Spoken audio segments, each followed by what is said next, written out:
Oke, jadi pelaku pembangunan, nah tadi 1 tahun ya. Nah dalam 1 tahun itu pelaku pembangunan wajib memfasilitasi terbentuknya P3SRS. Itu 1 tahun difasilitasi. Nah dalam hal P3SRS telah terbentuk, pelaku pembangunan segera menyerahkan pengelolaan.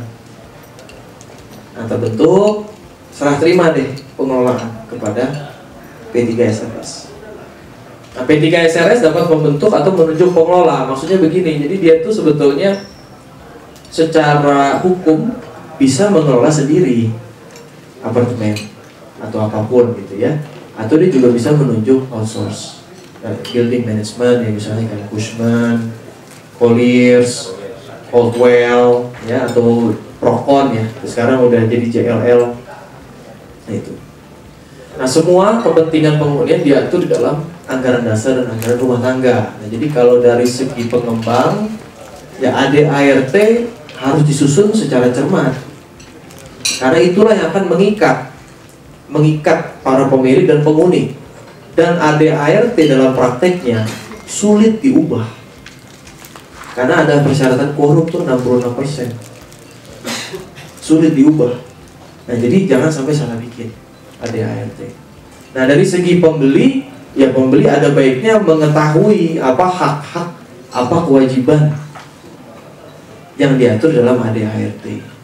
Jangan sampai dia kaget gitu, tiba-tiba saya nggak bayar sebulan aja kelupaan, tiba-tiba udah dimatiin misalnya.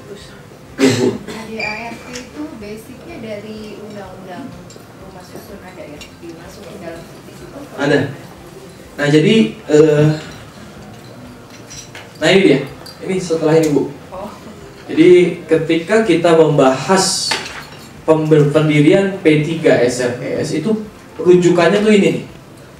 Tahun 95 ada keputusan Menteri Perumahan Rakyat. Nah, di keputusan Menteri Perumahan Rakyat itu dilampirkan contoh anggaran dasar sama anggaran rumah tangga. Nah, tapi memang contoh ini sangat sederhana dalam perspektif apartemen biasa. Namun kan dalam perkembangannya itu kan super blok, bentuknya strata juga seperti The Beleza itu di Permata Hijau, itu kan juga itu super blok.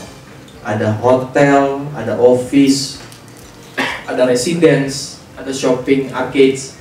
Nah itu jadi ADART mau nggak mau harus disesuaikan dengan keadaan bangunan. Udah nggak bisa lagi hanya apartemen, Pak. Nah jadi,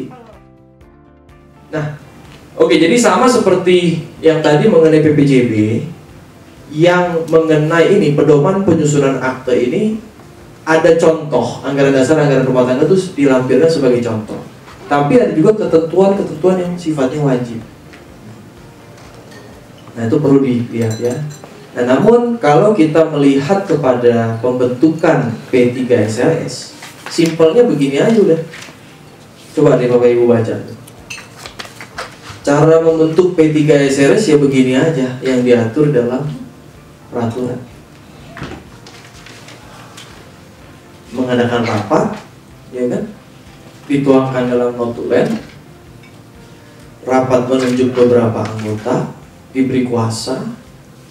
Lalu rapat tersebut memutuskan dan menetapkan anggaran dasar. Sudah selesai. Jadi bahkan tidak ada kewajiban dari pengembang untuk melakukan undangan. Ya kan ini.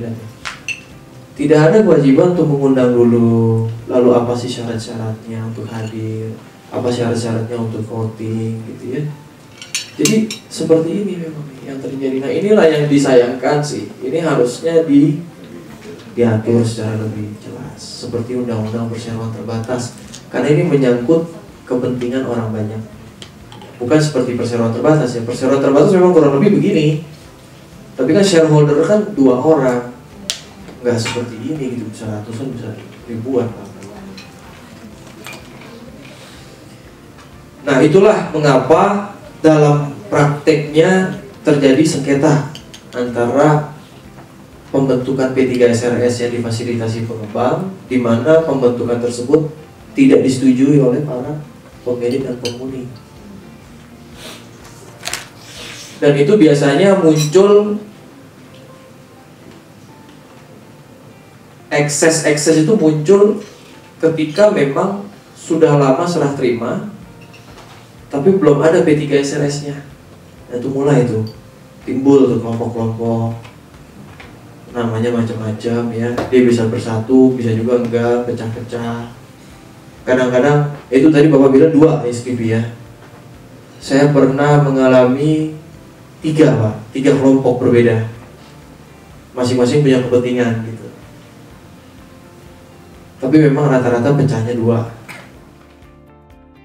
Nah, ini juga yang penting nih, masalah suara. Dalam hal P3SRS memutuskan sesuatu yang berkaitan dengan kepemilikan dan pengelolaan, setiap anggota mempunyai hak sama dengan NPP. Jadi voting itu berdasarkan NPP. Kayak tadi tuh Taman Anggrek dia punya mall 30%, udah itu jadi majority ya. NPP-nya 30%. Ya. Tapi ada juga yang lain. Dalam hal P3SRS memutuskan sesuatu yang berkaitan dengan kepentingan penghunian, setiap anggota berhak memberikan 1 suara. Nah, inilah one man one vote atau one unit one vote.